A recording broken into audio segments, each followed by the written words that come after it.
Baik, Assalamualaikum ya. Salam sejahtera, salam GBN, salam Malaysia, salam kuasa ketiga. Jadi seperti biasa, jika audio jelas boleh tolong maklumkan kepada saya ya. Jadi live hari ini saya nak bicarakan dua perkara hari ini ya. Satu adalah berdasarkan permintaan terlalu ramai pihak ya, untuk saya membincangkan isu ambalat ya, berdasarkan perjanjian maritim yang diadakan di antara, yang ditandatangani oleh Perdana Menteri Datuk Seri Anwar Ibrahim antara Malaysia dengan Indonesia. Itu satu. Jadi orang suruh saya komen. Baik, saya akan komen.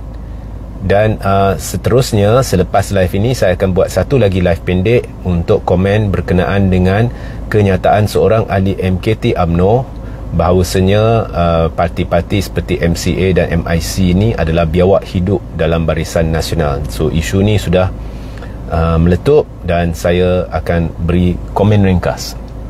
Okay, so untuk isu ni saya akan komen berkenaan dengan isu ambalat dan isu-isu berkaitan yang saya diminta ulas ya.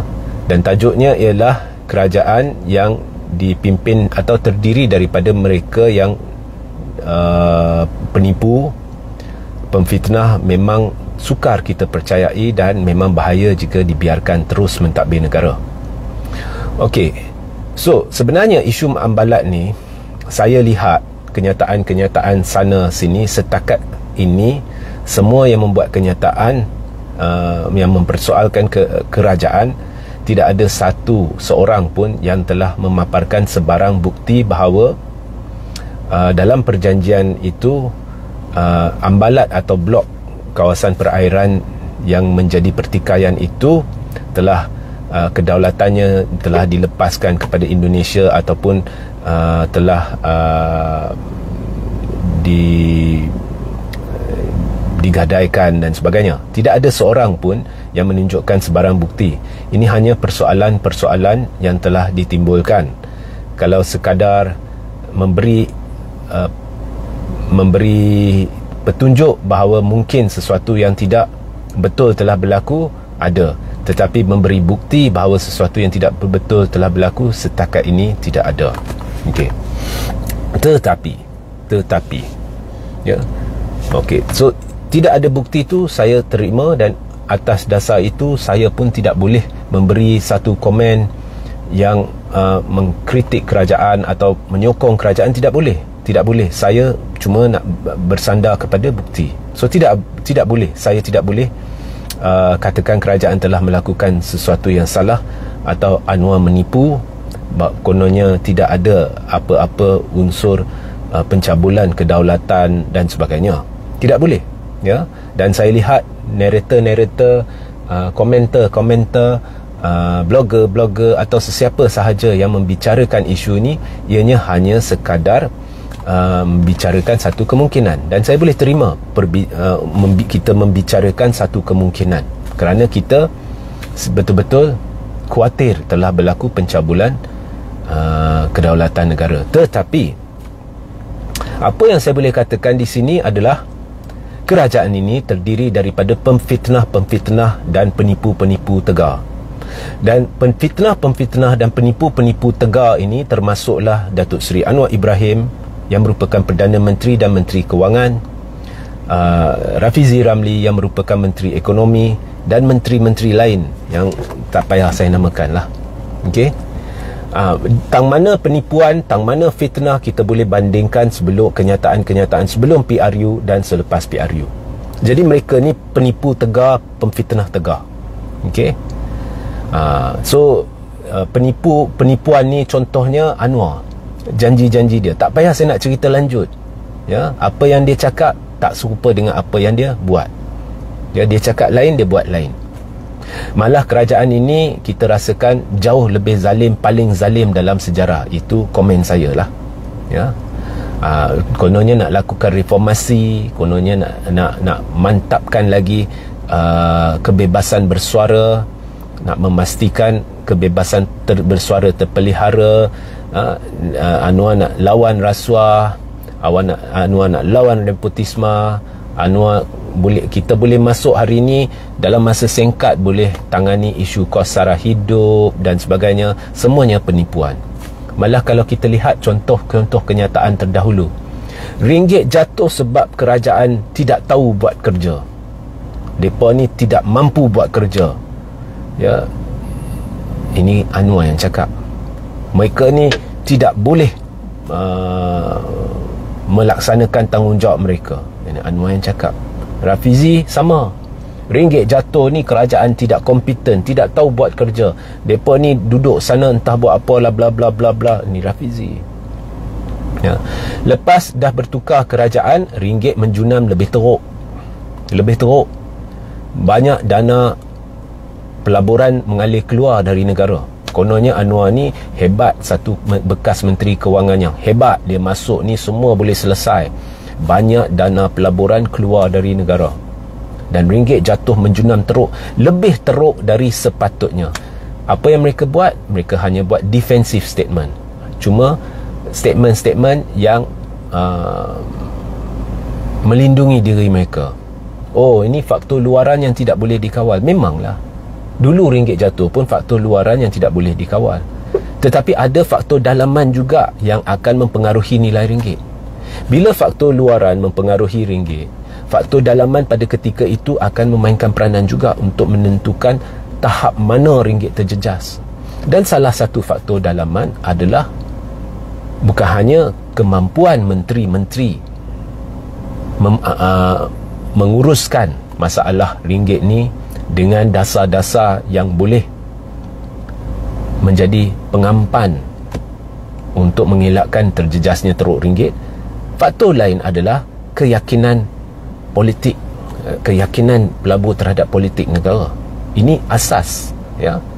Ini asas. So kalau dulu kerajaan tak tahu buat kerja, mudah je mereka beri sebab.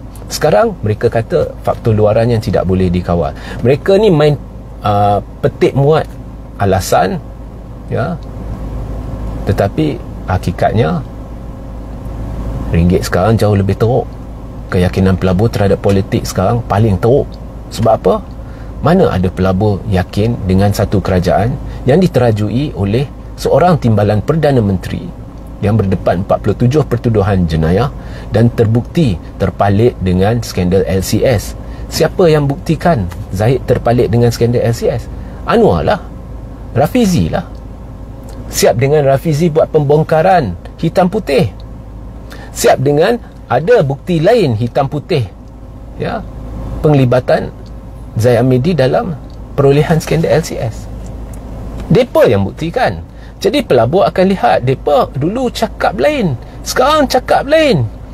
Dulu lepas tu dulu kata orang ni bersalah, sekarang orang ni dijadikan TPM. Jadi penipu tegar, penfitnah tegar tidak mungkin boleh dipercayai. Ya, Anwar kata dulu dia ada berkotak-kotak bukti bahawa Tun Dr. Mahathir Mohamad, ya, terlibat dalam apalah, mengayakan anak lah, apalah kan, ya. Bila sampai masa diminta bukti itu oleh Tun, selepas Anwar mengeluarkan kenyataan-kenyataan tertentu, tak keluar pun kotak-kotak bukti itu, tak keluar. Dan kalau saya lihat, ya, cara Anwar melengahkan kes permintaan untuk tuntutan untuk memberi bukti-bukti itu atau memberi penjelasan, saya lihat orang yang beritahu kita dari dulu dia dah ada bukti itu, tiba-tiba perlu minta penangguhan tu, ada sesuatu yang tak kena lah. Where is the evidence? Dia minta pula Tun declare asset. Kalau kau ada bukti, kau tunjuk bukti tu, orang boleh tahu aset Tun tu tang mana. Tapi Anwar tak buat. Anwar kata selepas PRU 15 ada dana judi oleh satu parti berteraskan Islam, yang dikaitkanlah secara dikaitkanlah dengan PAS lah, tapi satu parti berteraskan Islam, dana judi digunakan. Kenyataan Anwar tu telah mencetuskan siasatan SPRM. Dan Anwar kata dia ada dokumen bukti yang nyata. Jadi dia kata dia ada asas kukuh. Jangan cuba cabar dia, persoal dia. Beberapa bulan kemudian, lepas 5 bulan, Menteri Undang-Undang pula buat kenyataan dan dedahkan bahawa SPRM setakat ini belum membuka fail kerana tidak ada sebarang bukti yang yang setakat itulah, setakat yang dia buat kenyataan. Jadi 5 bulan SPRM belum temui sebarang bukti. Apa jadi dengan dokumen bukti Anwar yang dikatakan cukup berasas sampai mencetus siasatan? Jadi bukankah itu satu fitnah sebenarnya oleh Anwar? Banyak lagi fitnah terhadap Najib. Ya, Najib memang bersalah. Najib memang bersalah. Itu mahkamah dah putuskan dan saya sokong sebarang keputusan mahkamah. Tetapi sebelum pilihan raya umum ke-15 ni, saya nak berlaku adil lah. Saya nak berlaku adil. Rafizi, kalau kita tengok depa ni, mereka pernah buat dulu masa Najib lah, depa pernah buat satu demonstrasi sebelum PRU 13. Depa buat satu demonstrasi, dan di dalam demonstrasi itu Rafizi kata bahasa diplomasi itu tidak difahami oleh kerajaan. Kerajaan hanya faham bahasa demonstrasi. Rafizi kata, maknanya depa ni menghasut rakyat untuk keluar berdemonstrasi. Dan Rafizi kata kalau kerajaan tidak boleh turunkan harga barangan, kita turunkan kerajaan. Dia menghasut depan orang ramai. Ya, Rafizi, turunkan kerajaan. Ya, turunkan kerajaan. Kalau kerajaan tidak boleh turunkan harga barang, kalau Najib tidak boleh turunkan harga barangan. Sebenarnya boleh, kerajaan boleh turunkan harga barangan dengan mengawal semua harga barang. Boleh. Itu yang Rafizi nak lah. Kerajaan kawal harga barang, turunkan harga barang. Kalau tidak, kita turunkan Najib. Okey. Kemudian selepas Najib diturunkan dan kini Rafizi sudah jadi menteri, kenyataan dia lain. Kita bukannya negara komunis. Bila ditanyalah babak harga barangan meningkat. Kalau dulu bila ditanya babak harga ayam telur meningkat, kata kalau harga ayam tu mahal, jangan makan ayam lah. Itu jawapan dia. Dah berubah.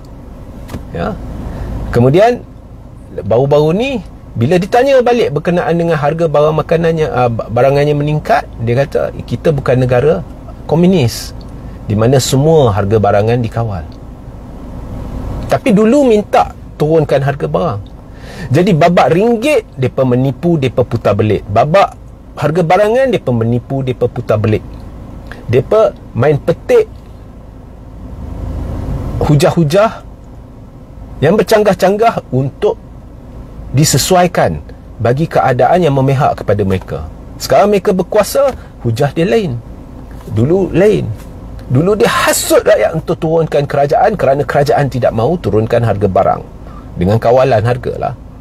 Dulu dia hasut rakyat bahawa kerajaan tidak ringgit jatuh sebab kerajaan tidak tahu menangani masalah ringgit, menguruskan ekonomi negara. Hari ini ringgit jatuh, dia kata ada baiknya ringgit jatuh.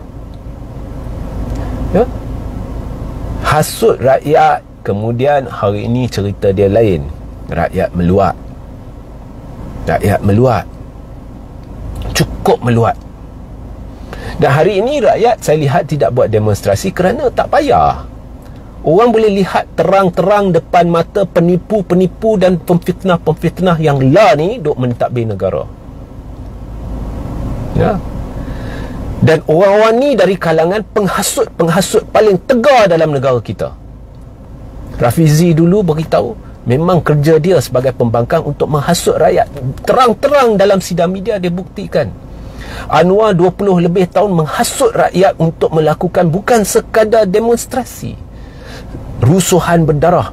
Pernah sekali Anwar hasut rakyat untuk lancarkan Malaysian Spring. Ini ala Arab Spring. Arab Spring berlaku pertumpahan darah, kematian. Anwar yang hasut. Anwar hasut berulang kali dalam 20 dekad untuk runtuhkan kerajaan YDPA terdahulu. Penghasut tegar yang mengacau mengganggu-gugat banyak kerajaan YDPA terdahulu. Hari ini diberitahu jangan ganggu-gugat kerajaan. Walhal kerajaan ini ditubuhkan atas tipu muslihat Zahid dan Anwar, menerusi penipuan Zahid dalam satu warkah, kononnya 30 MP sokong Anwar. Jadi Zahid sebenarnya telah ganggu-gugat demokrasi, termasuk Anwar apabila menerima tawaran menjadi PM, kerana Zahid telah menerusi tipu helah, menidakkan hak berperlembagaan ahli-ahli Parlimen Barisan Nasional untuk menentukan siapa pilihan mereka secara peribadi sebagai PM. Jadi tidak demokratik negara ni. Ni. So bila kita ada pemimpin-pemimpin penipu, penghasut, pemfitnah, maka bahaya sungguh jika mereka mentadbir negara sukar dipercayai. Jadi pada bulan Februari Anwar buat kenyataan, lagi satu contoh, Anwar buat kenyataan bahawa perolehan vaksin oleh pentadbiran Tan Sri Muhyiddin Yassin dulu tidak dirujuk kepada Peguam Negara, tidak mendapat restu Peguam Negara. Tetapi Menteri Kesihatan baru-baru ni dalam Dewan Rakyat membongkarkan bahawa memang dapat persetujuan, memang dirujuk dan memang dapat persetujuan Peguam Negara. Jadi siapa menipu? Anwar menipu ke? Menteri Kesihatan menipu? Nampak? Jadi bila boleh menipu secara terbuka, memfitnah secara terbuka, dan orang-orang ni di kalangan yang dulu menghasut rakyat untuk buat benda lain dan sekarang mereka sendiri buat benda lain, kita tak boleh percaya sebarang kata mereka. Jadi atas dasar itulah kita sukar mempercayai kenyataan Anwar berhubung dengan isu ambalat. Itu penghujung dia.